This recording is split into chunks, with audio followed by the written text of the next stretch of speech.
Well, hello, everyone.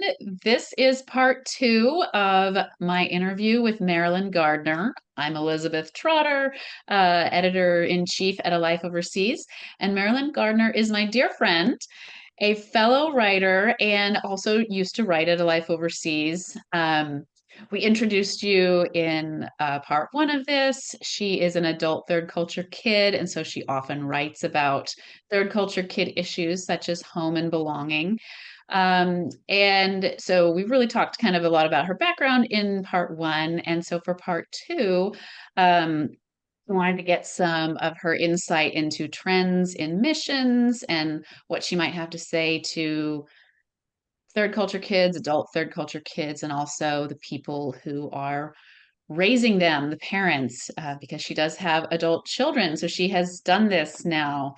She is farther ahead of me on the journey. So yeah, the first thing I wanted to ask, and this would be going back to your childhood, what are some trends you've seen in missions?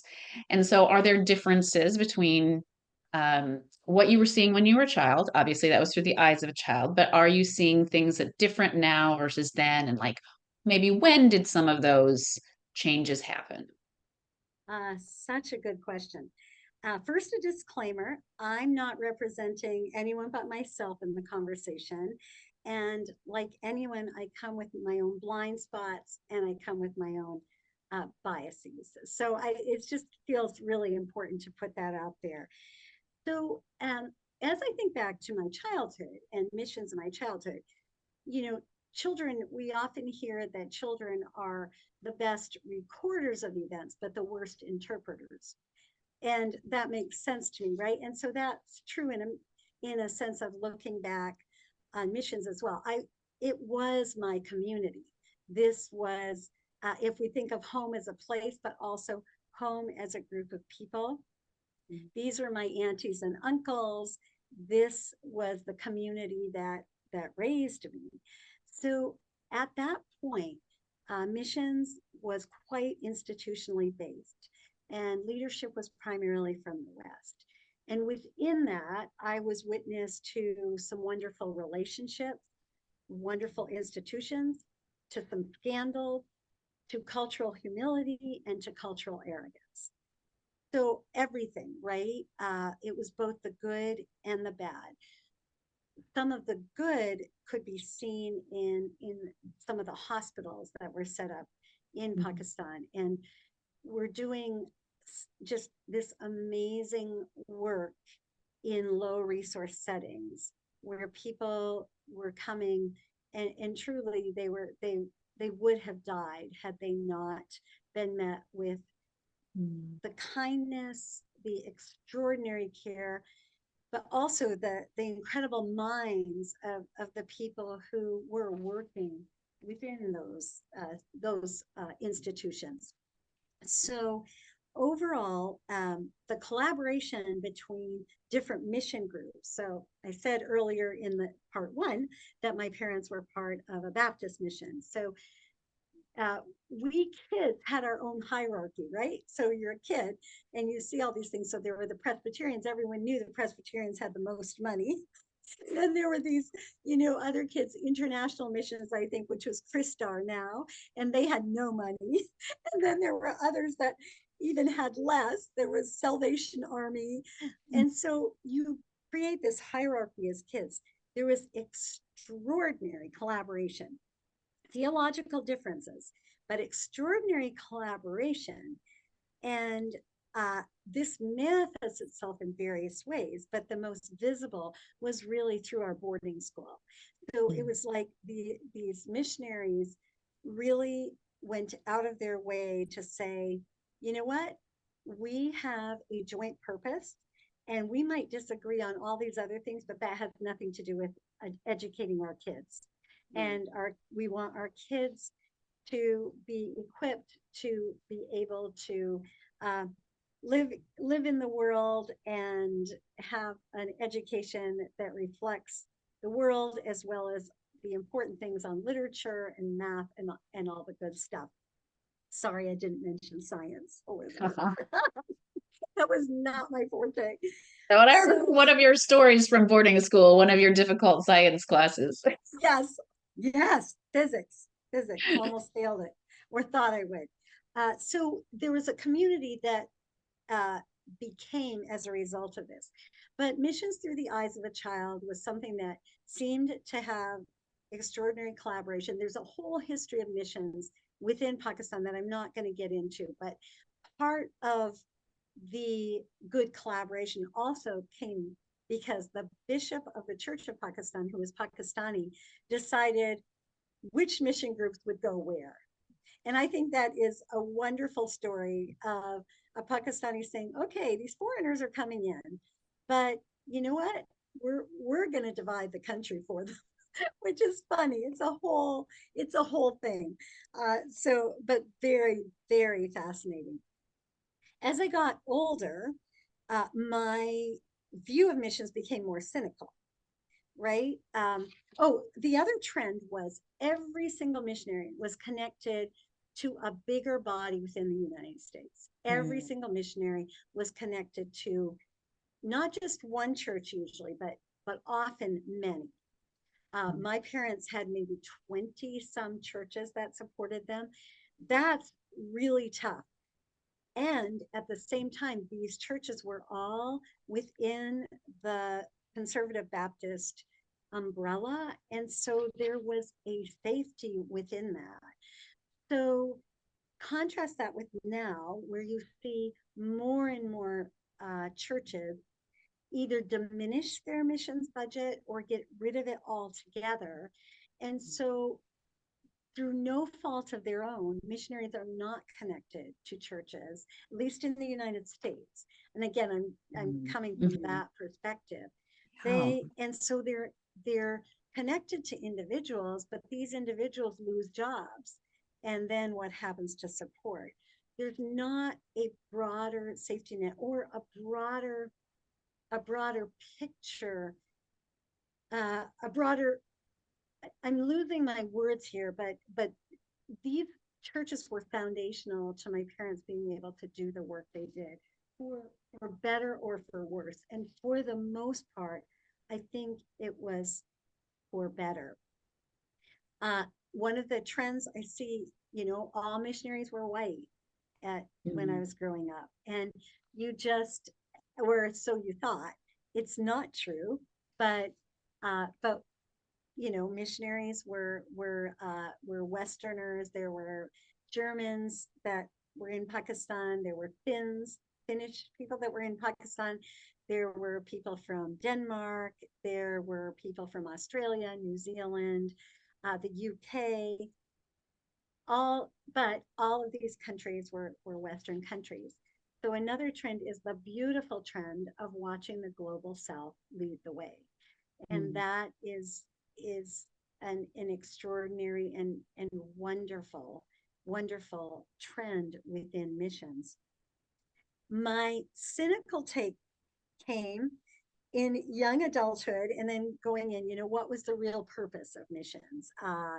Why was there such a gap between what missionaries experienced overseas and the view Americans had? Mm. At some point, and I couldn't tell you when, but I do know that this existed when my husband and I first went overseas. We went as short term missionaries. We didn't do very well. We were failures. And I say that we truly were. We had to leave the mission because we just couldn't work within that context. That doesn't speak well of us. We were young, we were immature, and there were also some problems within the missions community as well. For an MK with an idealized view of missions to then get back and the very people that they saw as the ideal to feel hurt by them or to feel misunderstood, it is a huge a huge thing and a huge it's something you really have to jump over and you have to get through in order to be able to accept them in all their humanity. They knew me in my humanity. I was a kid. They watched, well, I found pot behind the churchyard. So, so they saw those things. But the other thing, American exceptionalism began to rear its ugly head. Mm. And I don't know when that happened. All I know is that we were in the US. I ended up getting married, went over back to Pakistan with my husband, who had only been to Pakistan when we got engaged.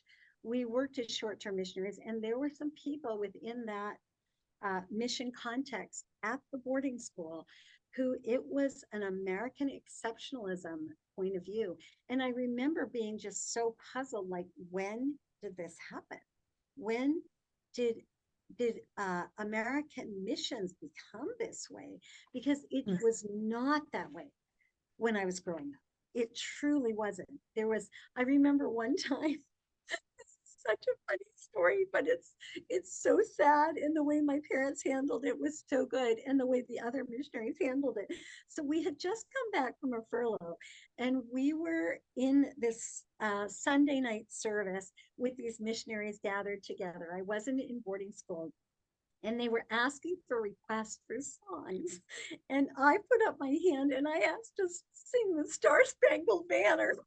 Well, our family were the only Americans in the group, and the group just burst out laughing. They just, because it was people from Australia and New Zealand and the UK. They were very dear and they sang it. But I still remember this this sense of understanding that, oh, we just came back from America. They sing that in America, but they certainly don't sing it here. How old do you So think you were when that happened? I was probably 6. I was Oh, 6. very small. I Oh, was that's very adorable. small. I was very small. But I even thinking about it now, I feel the flush that went from my toes to my head.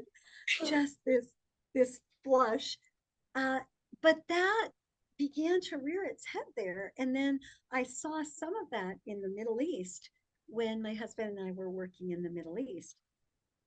I want to fast forward to trends I uh, see now, because I'm seeing innovation, I'm seeing imagination. We see that with businesses being set up. There was a guy who moved to Egypt with his family and set up this fabulous bagel place. Uh, Hired people that were not hireable in other contexts in Cairo. It was just amazing. I see the organization Ideas is a tremendous organization if you have a business plan and you're a Christian and you want to work overseas. You go Mm. to them and they help you develop this business plan. It's so creative. There's Kindred Exchange, which Mm. Lauren Pinkston began, and that is a beautiful picture of innovation and imagination.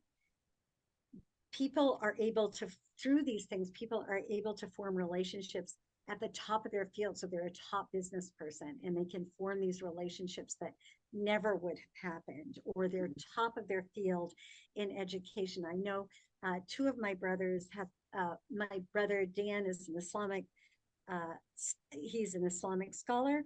My brother Tom is he heads up the best optics institute in the world, and he is invited to countries, and he's a Christian, and he's invited to countries to speak because his work is known to be a work of integrity and quality. He's not a missionary, but here's where we sometimes fail with that word, is that we have this word and this whole trapping that goes along with it, and it becomes, I'm going to use the word idol again, it becomes idolized. Mm. And so you create an idol, and again, what happens when you create an idol, the people that are within the idol cannot fail, Mm. even though they're human, and we know they do fail. Even though they're human, and there are times where they need to get out of where they are because they are a danger to themselves and the community, or they're not even a danger, but they wake up every day with deep depression, but they can't let it be known. And certainly you and Jonathan have been, witness to this, but also a healing force in this. So anytime we idolize anything, right? So as long as we have that word, then, and the other thing we get is we get this duality. The person who graduates from high school and is going to be a missionary and go into full-time Christian work. Wow. Wow. I mean, look at how God is working with them. The person who's going to be a chemist, oh, hope that goes well for you. Look at what that Christian chemist has an opportunity to do in this world, no matter where they're living. So, work of any kind is a holy calling, but we Mm. forget that in the missions community. And we begin thinking that no, the holy calling is this, the other just exists. But that's not how God works. That's not who it is, who He is. And I think that's even though we're seeing some changes and we're seeing churches more likely to have safety nets that are built around missionaries. I don't think I still don't think we're seeing that enough. I Mm. still think we need more of that. We need more Jonathan Trotters.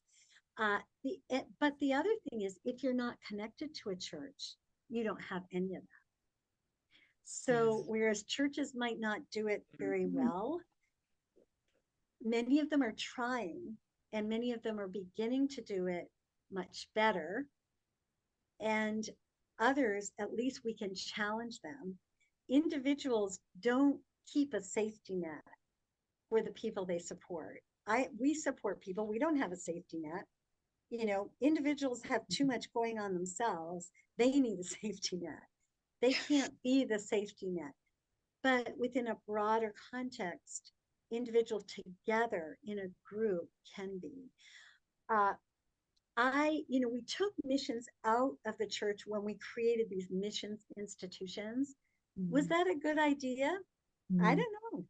I look back and I think maybe it always belonged in the church, and then it would demand that the church pay attention, right? I mean, Mm. we've got these, I'm coming with my biases. You've got these churches that are massive churches and they're doing more building.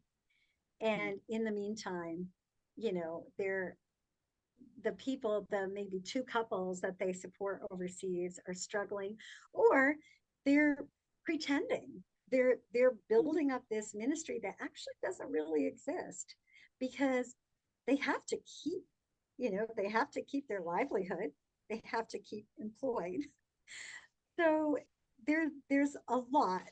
There's a lot within that disconnect from churches. And I this has to do with my own reconstruction process as well. I hated the church for the longest time. I mean, I really hated it. And I remember at one time being challenged, thinking, I hate that which Christ loved. I hate that which Christ gave his life for, that the bride of Christ, the imagery is rich and compelling. And how many of us can say we love the bride of Christ?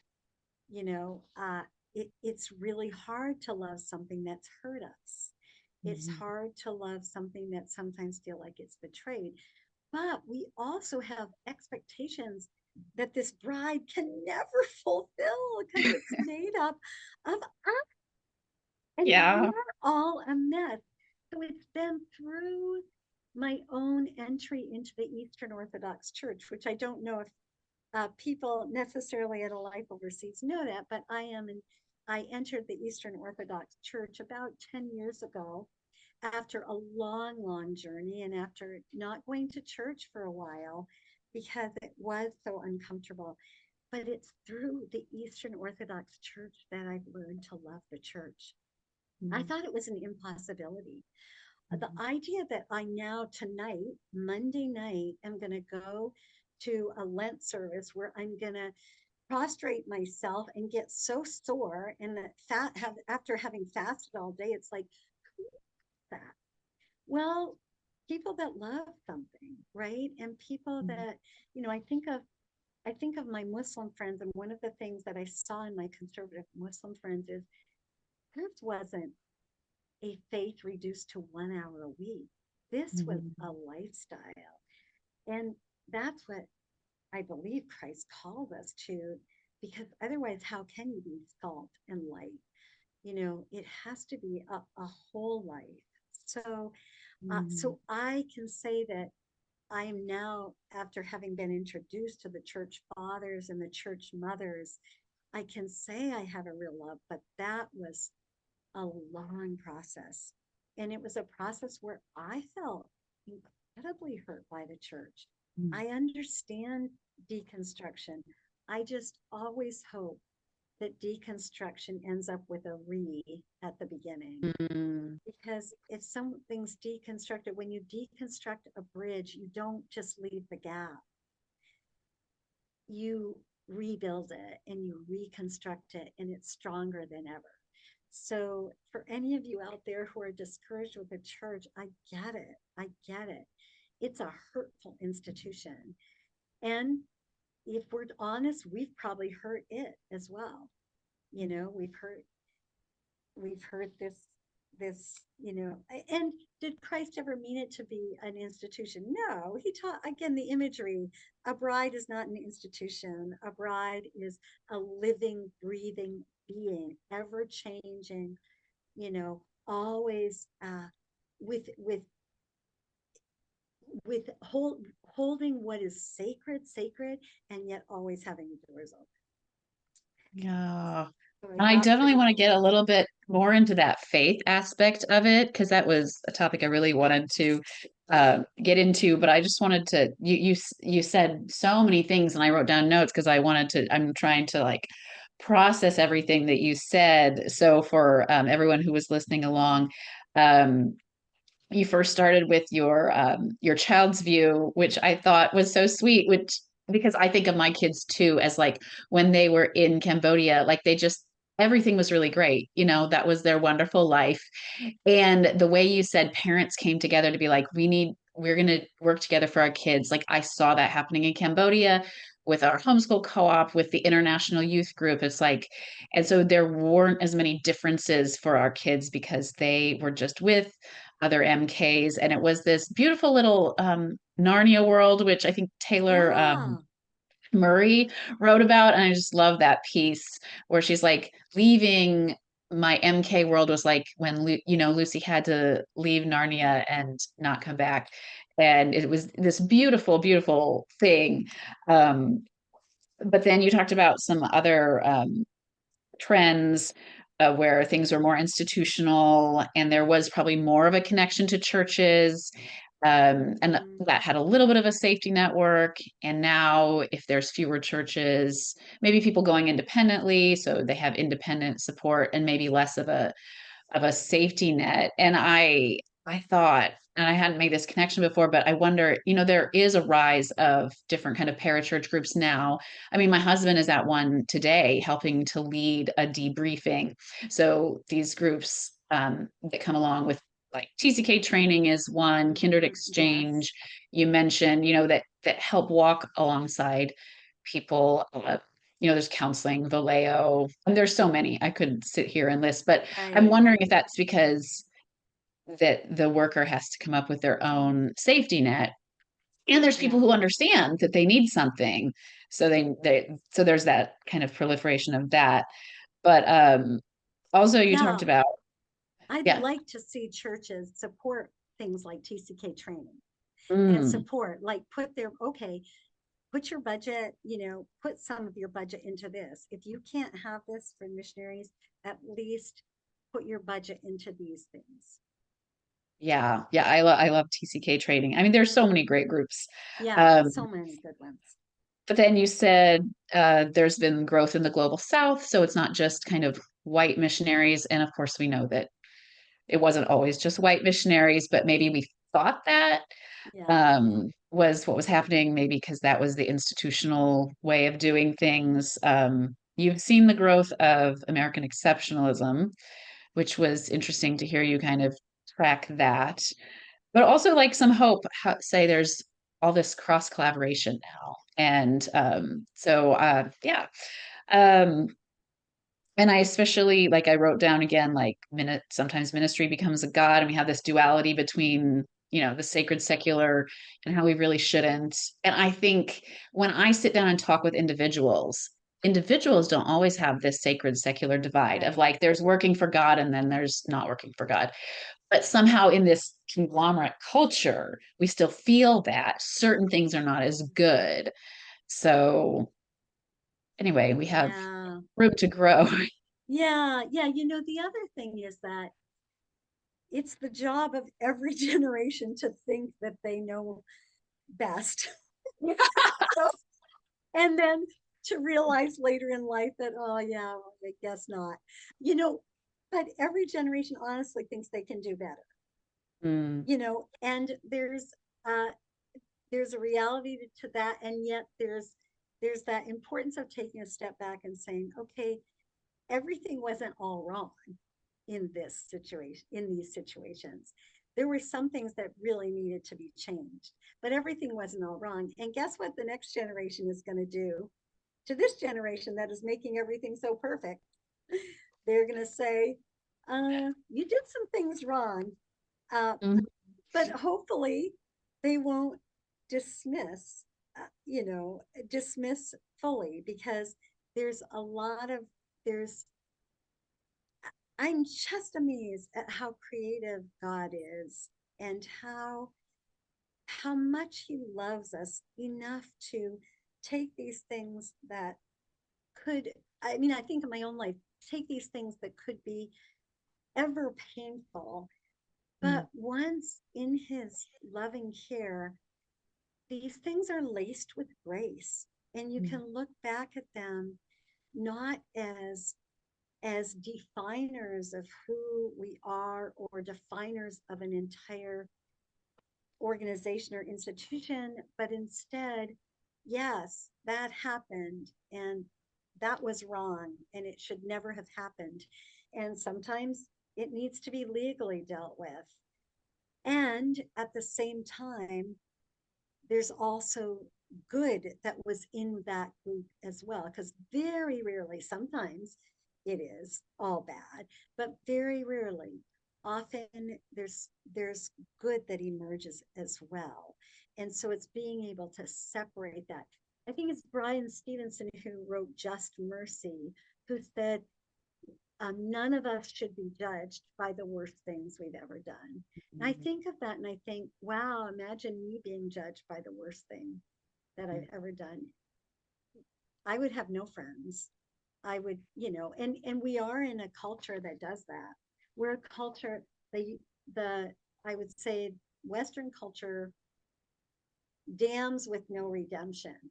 canceling without any place to for redemption, and to redeem that which might have been lost. Yeah, I was just reading about yet another scandal of a ministry that I was part of in the past and in a place where I met God deeply. And so then you look at the Yeah, leaders, they failed fantastically. And yet I know I encountered God. And so, and that's a very, conflicting, and it's like this mystery. You just have to accept, well, God was still working through these people and he was still talking to me. And I can say that about many ministries and many churches I right, was in, that there were some awful things that happened. And yet I met God. I know that when Christianity Today did that thing about Mars Hill, that was the kind of the complexity that they said people were meeting God, even though there were these bad things that went on. And um, I think it's important for us to hold on to that knowledge that God oh redeems these things and yeah, he's working with us and in us, you know, even when we make terrible choices, and knowing that yeah, we do it, so that we have to kind of accept that other people do it too. right, right, exactly. It's that, it's the tension uh, between it's the tension of holding two realities that seemingly contradict each other, which I think missions and the TCK life is so much about that, holding Mm, these things in in tension, and that can be really, really uncomfortable. I think God calls us to do it, though. I think He calls mm. us to constantly be willing to do that. Yeah. So would you talk a little bit more about that? You kind of said deconstruction. You hope that people always have a reconstruction. I wanted to talk about MKs and faith, because it can be really complicated. So, yeah, Yeah. how did you retain yours? It sounds like it was really hard for a long time. How did you make your way back to God? And what would you say to the adult MK who is struggling with your faith? Yeah, well, I'd say to I'll start off with that. The story is not over, Mm, the journey continues. So I love this question so much. It took me back to my boarding school days and crying hot tears into my mm, pillow, tears of such loss and grief and homesickness. And ever since that time, I've known that God was real. I mm, have I have known that He's present, and I don't know if those were real whispers or in my ears. It doesn't really matter, but his whisper in those early morning hours sustained the little girl that I was. mm, And that has really stayed with me. Since that time, I've had my share of deep pain, of tragedies, and of disbelief, of shaking my fist at God, asking Him where He is and why He's silent, why He isn't working. At my core, there's this recognition that I could no more give this up than I could give up oxygen. Oxygen is the very breath we breathe. If it's not there, we cease breathing. And my faith is like that to me, but it's hard. It's hard earned. And when your faith is your parent, and when faith is your parent's livelihood, it gets really complicated. So for both adults and TCKs, you need your safe people. You need mm, those people. You need the people that you could say, my kid is struggling with their sexuality. Can you walk beside us? You need the people who, you can say, my kid has such deep depression. I'm so worried. Can you walk beside us? Again, this goes back to when you make something an idol, then people can't share those things. So, mm, again, that really important piece. With my own reconstruction and moving into the Orthodox Church, and it's a church we laughingly say has been present since 33 AD. it's in the, it's when the, it's within the divine liturgy and the Eucharist that I'm sustained. That there's one time a week where I feel like heaven meets earth, and it's that time mm, during divine liturgy. And there is a triodian hymn that is sung as we transition from what we call the liturgy of the word, which is the gospel reading, to the liturgy of the Eucharist. And it even changes tones, and there's a line there that says, cast all your cares aside, like put them aside and come into this worship. This is the mm, only time you're going to be invited to do it. So I remember every Sunday that the victory's won. We're still in the war. I mean, mhm, we're still, we've still got that battle going on. And for some of us, the war feels far more present than others and far more difficult. But my mom used to say that. My mom would say, the victory is won. We're assured of the victory. So the biggest theological shift for me is going from despising the church to loving it. mm, That's probably the biggest theological shift. So, and to those uh, third culture kids who are struggling, I would say be honest with your struggles. Sometimes we Mm, don't. Uh, I I worked with an art therapist in Iraq that was very big on talking about telling your story rightly. In other words, don't tell it worse than it is, and don't tell it better than it is. So don't mm, try and embellish it with, it was all good. That was my story. For my stock mm, story was, I'm fine, it's great, boarding school was wonderful. Like, mm, please, like, get a life and stop asking me about it. That was the stock story. The deconstructed story is, there were things about boarding school that were really hard. There were things about being an MK that were hard. And that doesn't negate that there were also things that mm. were really good. So be willing to tell your story rightly. And that means analyze, all of us. I mean, I remember learning the hard way that, oh, I'm part of the problem. Like, Mm. I'm blaming this short-term missions endeavor on not working because of the missionaries and the school and the this and the that. Well, guess what? My husband and I took ourselves with us. You take yourself with you, and I you take your, remember when you wrote about that. yeah, Yes. yeah, you take your baggage, you take your past, you take the things that you have not uh, dealt with. You Mhm. take that all with you. And you have to be honest about that.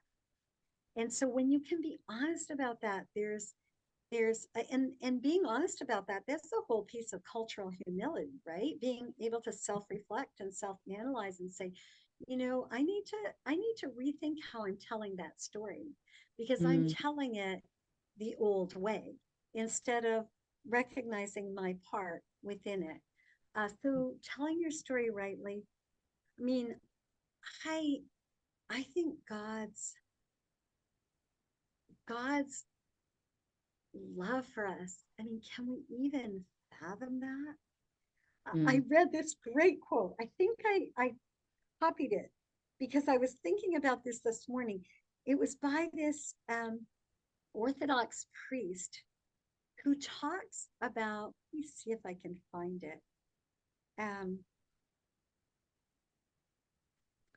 oh, you know what? I brought my journal. It was that important. Sorry, everybody, for this, but it was talking about systems, how um, we we have to have systems. Uh, don't think, don't turn your face away. Don't think that God can fit in your methods, your system, and your reason. No, God is beyond any word, system, logic, beyond all. So we need systems, but we also need to realize God works way beyond systems. mm, And I really loved that. For the TCK or MK who's hurt, I I hear you. There's hurt there, and I pray that you'll know the love of God.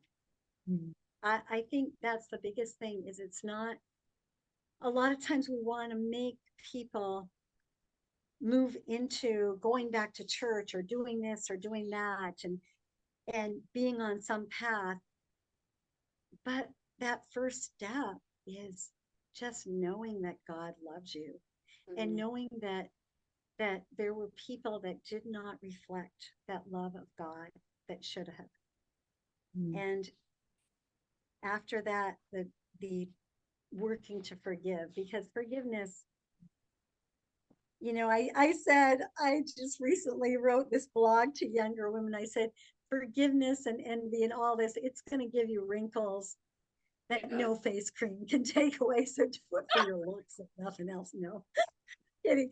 It's the whole idea that when we harbor la- resentment, lack of forgiveness, we're we're drinking the poison. We're What is it that we have poison that we think is going to kill someone else, but we're actually drinking it. It's Yeah. going to kill us. Uh, Yeah. So, but that's what I would say. I mean, I think that's the big thing. And if you are in a place where you love a third culture kid or an MK who just is so wounded by this, love them, love them. Don't give them dogma. They've had enough dogma. Don't give them theological reasons for what they should or shouldn't be doing. Just love them. Because that's what they need. They need to That's what experience they the love need. of God. Yeah, that's certainly what I needed. I have people in my life right now, that's what they need. Mm. Thank you for sharing that. I know it's so complicated. Like I really relate to you saying like I knew God was real, like wanted to hold on to that, but when we came back in reentry, which I know we didn't have time to chat about your reentry. I know it was rough also. And you get really depressed because you're not where Yeah. you want to be. But I know it really affected my faith and I felt so disconnected from it was like I was so angry at God for letting this thing happen. And then I didn't have connection to the one thing, God, that could have helped me faster. It's still a slow process, I think, no matter what. But I felt Mm, disconnected from God. And then I felt disconnected from myself yeah. because that's what makes me me is this Yeah. connection I have with God. Um, and so then to be able to come back to myself was the same as coming back to God. Mm, But it's a long process. And yeah, it did involve, I think, hurt and forgiveness. And what you said about telling your story rightly. I think there was a time when told my story more rosy than it really was. And then I would think mm, there was a time when I told it so much blacker than it really was. And so, like, to come to a place where you're saying, it's not rosier, it is not blacker than I've told it in the past. Maybe it's complicated and good and bad is there at the yeah. same time. And I knew I'd learned that before, but you learn it again. And I loved what you said in that article where you said things don't get easier. You this was the recent one, like you just Yeah. get used to it. Like I was like, yeah, but when You you're don't young, you do expect not them to want be to hear. easy. Right. Right. And when you're young, you don't want to think that. And things Yeah. feel so like there are lots of opportunity and possibility. And you think the hard things aren't going to happen. And then you Hmm. live a little longer and, oh, the hard things are going to happen. And they're going to keep happening. And they're going to keep happening. Right. It's just you no longer expect them to be easy. Yes, I chuckled at that part. It's like, oh yeah, well, I'm old enough now to understand what you're saying is true and not to be disappointed or like frustrated and be like, no, that can't be true. Um, I Yeah. have so enjoyed this. We could go on for a lot longer. We could Yeah. talk about reentry, but I was really kind of wanting to focus more on the TCK Yeah. cross-cultural aspect and the history of missions and everything. So, but before we close, like, is there anything else you would say to? I know you've talked about like, if you have a TCK in your life, you just love them. Yeah. You've told the TCK to, hang on and try to reconstruct something, even if they've already deconstructed. But is there Yeah. anything else you might say either to the TCK who's struggling, the parents of the TCKs, yeah, that kind of thing? Yeah. So I think my final thing to the TCK who's struggling is never forget that when the prodigal came home, the father came running. He Mm. didn't walk, he ran. To the missionaries that surround that TCK, don't be the older brother. Don't be looking on with, we're not going to kill that fatted calf. Look where they've been, or look where they still are, or whatever. Like, kill the fatted calf, uh, like, don't be that older brother that refuses to recognize grace. Uh, for the parenting is a long obedience in the same direction, to borrow from Eugene Peterson. And in fact, I had this great book idea, but that a bunch of us get together and write sections of, parenting littles for TCKs, parenting tweens, parenting teens, parenting adult kids, because there is a missing piece in terms of the parenting as you get older. There's missing pieces in the general world of that. but the playing field gets leveled. You know, the kid that you were boasting about when they were in third grade, you know, suddenly you get real quiet when they're teenagers or young adults because their struggles are coming out. So just, yeah, welcome people back, but also with parenting, it's that long obedience. The last thing I'll say, don't ever equate your child walking away from what you believe with, be careful not to equate it with disrespect for you. I think it's like, well, if they respected me, then they would follow this. Well, you know, that's not necessarily true. They can respect you and love you so much and just long for you to see their point of view as they're making choices that they're making, and long to have that conversation with you about why they're making the choice they're making. Relationship, keeping relationship is so critical in these years. So don't equate the not following your path with a lack of respect. Thank you for sharing all those things. And she talks about all these things on her blog, so you can follow Communicating Across Boundaries because she's still writing regularly, I do. and so that's I still that's blog. fun. How Yeah. old? Well, but it doesn't. It looks grown up. It looks like articles with beautiful photos. Um, Oh, thank you. and Marilyn is someone I've kind of looked to. How do you navigate these things? How do you navigate having adult children? Because my children are heading into adulthood, so it's all new for me.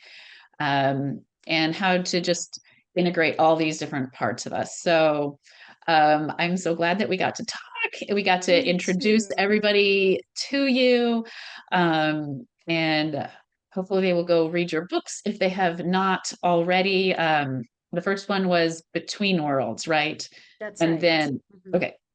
And the second one used to be Passages Through Pakistan and is now Worlds apart. Girls Apart. I still Yeah. forget the second title because in my head is Passages Through Pakistan. So sorry Yeah. about that. So No worries. Between Worlds and Worlds Apart. And I hope you have a very impactful Lent service tonight. Thank you. Thank you so much, Elizabeth. It's an honor. And I just have to give the shout out to you. I just am so grateful to have a life overseas in hands that are so capable and so loving. So thank you. Well, thank you. It has been a joy and an honor. So thank you for that. Thank you. Well, we Okay. will see the rest of you around. I always love interacting with you guys in the comments and receiving people's guest posts. And it is a real joy to my heart to read the stories from around the world and how God is working. So thank you to Thank our you. whole community. So bye. Bye bye.